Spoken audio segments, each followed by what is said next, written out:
one of the questions you ask when you're a CEO and you feel like you've had a good career and you go out in your 50s, what comes next? And when I was elected CEO of Medtronic back in 1991, I made the call. I went to the board before I actually took over and said, 10 years and out. I have no contract. You can fire me anytime. But if I survive 10 years, let's set the outside date, May 1st, 2001.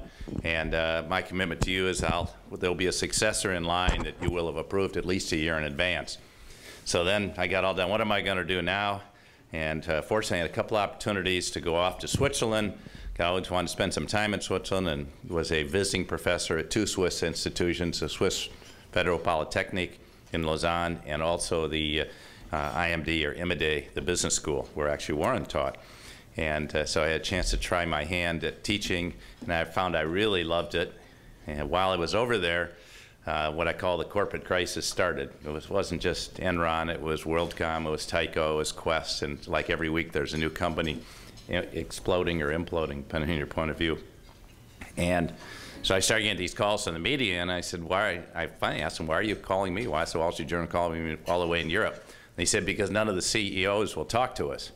So I was happy to offer my opinions because I always thought my generation was going to do it better. We were kids of the Kennedy era. We thought we were going to really make a difference in the world. And I have to confess to the younger people in the room that my generation, in many ways, did it, really took advantage of the system and breached the trust. And so since that time, I have been at Harvard Business School. It's my 4th year there. And Dean Kim Clark, when he invited me to come, he said, I liked your first book. He said, you wrote that from your own experience. The next one, you have to get out and write from the experience of other people. So that's what I've tried to do here, and I've had a lot of fun interviewing, along with 2 colleagues, Peter Sims and Diana Meyer, 125 people. But back to the leadership crisis. I think we're still in a leadership crisis. I think it's pervasive. It worries me a great deal. It cuts into the political field, the government field, business, nonprofits, and even education and religion. When you ask the American public, whom do they trust? They tend to trust military leaders. They tend to trust religious leaders, ministers. Business leaders come out at 22%. Now, to me, that's not just a worry. That's a formula for disaster. The only one lower than business leaders are politicians at 21. I think we're behind used car salesmen. So this is a real serious problem because capitalism is based on trust. We think in the United States it's a right. Capitalism is not a right, it's a responsibility. And we saw in the aftermath of Enron and others, the public rising up and saying this is not fair to lose our pensions, our 401ks, as well as our jobs and our health care. We have to constrain corporations. And we got Sarbanes-Oxley. A lot of good, some bad. Section 404, the internal controls, not a good thing. But that was a clear constraint on capitalism. I was on the board of a French company in 1981, Bull of Paris. And I'll never forget being in Allianz France on a Sunday night when the TV cameras came on and the election results were announced, and the socialists under François Mitterrand had defeated Giscard d'Estaing. And immediately, they announced that Bull was going to be nationalized. So the freedom of capitalism was lost by a single election. Now, I'm not saying we're going to have that here, but we could, if we breach the trust, we will see limitations, because business is based on trust. Warren gets a Medtronic defibrillator. He doesn't know it works, but he needs it to save his life, but he needs to trust the manufacturer, just like when you buy an automobile. If you work for a company and devote your life to it, or even a short period of time, you want to trust your leaders to do the right thing. You don't want to wake up every day and you think, what are they going to do next? The same is true in investment. I always consider it a great honor if you invested $1,000 of your personal money in Medtronic stock, because that was an act of trust, and I felt an obligation to give you a fair return on that investment. And society trusts business to basically act in society's interests, whether it's creating great jobs, providing great products and services to consumers, or creating wealth for people in the system, as well as, and this is direct contrast to Milton Friedman, as well as worrying about major issues like the environment, like health care, like and like poverty. And so I'm a great believer in capitalism, and we have exported capitalism around the world. It is the dominant business system in the world today. If you go to China, You may think it's a communist country. You're not looking closely enough. It's a capitalist economic system operating with a communist social regime. And it's working extremely well, in my opinion. In fact, too well for some of our companies to compete. So I think we really need to look at this leadership crisis very seriously and say, what's going on? Well, I think it starts with we have the wrong notion of leaders. We have a wrong-headed notion of what constitutes a leader. We have this obsession with leaders at the top. And so one person running an organization of 100,000 people is the only one that really matters. And the media feeds that, the general public feeds it, and we think of corporations being one man. This is absurd. You know, corporations are built of thousands of leaders, tens of leaders, dozens of leaders, depending on the size of the organization. And the organizations that can sustain themselves over decade after decade are the ones that have strong leaders at all levels of the organization, and particularly leaders on top that don't think of themselves as the all-powerful person. But we've chosen people for the wrong reason. We've chosen our leaders in the 90s for their charisma instead of their character. We chose them for their image instead of their integrity. And we chose them for their style instead of their substance. And if you choose people on that basis, why are you surprised when they turn out to lack character, integrity, and substance? I think we need to rethink the whole selection and leadership process. I think boards in many ways have failed to do the job. Their number one job, the one thing you can control in a board is the selection of leadership.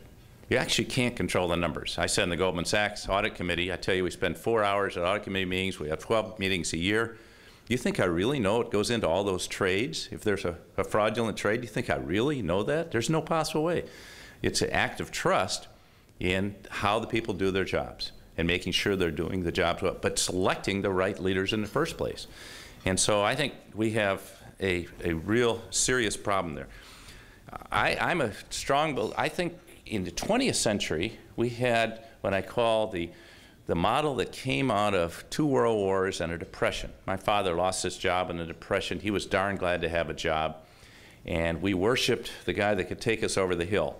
And the leader's job was to get all of you to follow me. I'm the leader, you follow me. And I think that's a totally flawed notion in this century.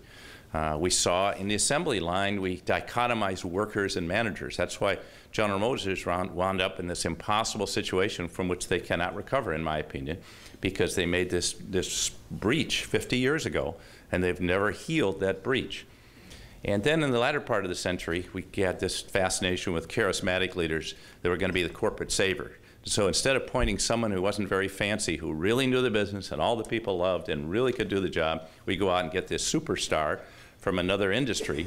They come in and make a whole bunch of changes, fail, and walk away with $100 million, or in Bob Nardelli's case, $210 million for being unsuccessful. And you create a cynicism in the body public. It's one thing to say, I never hear anyone criticizing how much money Bill Gates made. Maybe somebody here has a criticism for him making so much money. He made it the old-fashioned way. He's a capitalist. But you certainly should criticize. If you don't, every business leader should stand up and criticize when people make money for failing. I mean, that's just wrong. And a lot of them are defending the system. And I think it's wrong that we don't take this bull by the horns, otherwise it's going to take us. So I think we need a new definition of leadership. And the reason is that leadership must change in this century because the people and organizations has changed. Look at a lot of younger people, students and all in this room, young business leaders emerging. You're not going to wait in line for 10 to 20 years to get a chance to lead. You want that opportunity right now. And why shouldn't you? You should have that right. People and organizations are looking for meaning and significance.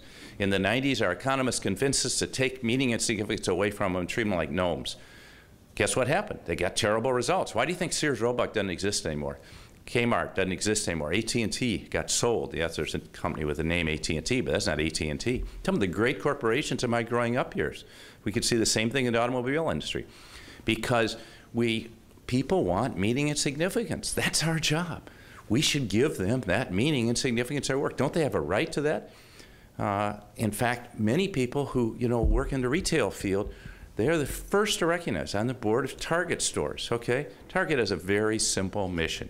Their job is to provide great values with fashion-forward merchandise in clean, well-lit stores, okay? They train. They have 350,000 people who get passionate about that. They're not saving any lives, but they have this passion on this mission. So they recognize the importance of that, the leadership there at all levels. And I have a lot of students who've gone to work there, so I kind of know at the first level what it's like. Have that passion. So that's the second reason I think leadership must change. And so people are not willing to wait in line. They want opportunities to lead now. And because we need leaders at all levels is the third reason. So I think the definition of leadership has changed. And I would define 21st century leadership as follows. I think the leader's job at any level, the top, middle, first level, is to define the shared mission of the organization, define the context. Why do we come together? What's our shared goal and purpose? Why are we here? And then define the shared set of values. Having done that, and then get alignment around those, and having achieved that alignment, then to empower people to go out and lead. To me, that's the only way you can run a great global organization. At Medtronic, we had people in 120 countries. I have no idea what they're doing. I really don't. We can have verification systems, we can have compliance systems, we can send lawyers out to check, we can have forms go out, but you know, we have to create a system of leading by values. Sam Palmisano is changing the IBM Corporation from task orientation to leading by values. And I was teasing him about consultants who say you can get that done in a year. I said, it probably takes 5. He said, Bill, it's going to take me 7 to 10 because it's a whole mentality shift. But he said, that's the only way we can bring people together around a common set of values and then empower them to step up and lead while serving all the shareholders. Now, I'll be very blunt. The idea that you're only there, as Jack Welch says, to serving all the stakeholders, and the idea that you're only there to serve the shareholder to the last 5 minutes is a formula for going out of business. If you have a company and you do not create value for your customers, you will not have any shareholder value. You will be out of business. Now you can say, how does Starbucks create value when they charge $4 for a cup of coffee? Well, I'll tell you, people wouldn't be buying unless they create a value. They create an environment people want to go to. That's a nice place to go. And if they stop doing that, they won't have any value. And I think that's the whole job of any company to do that.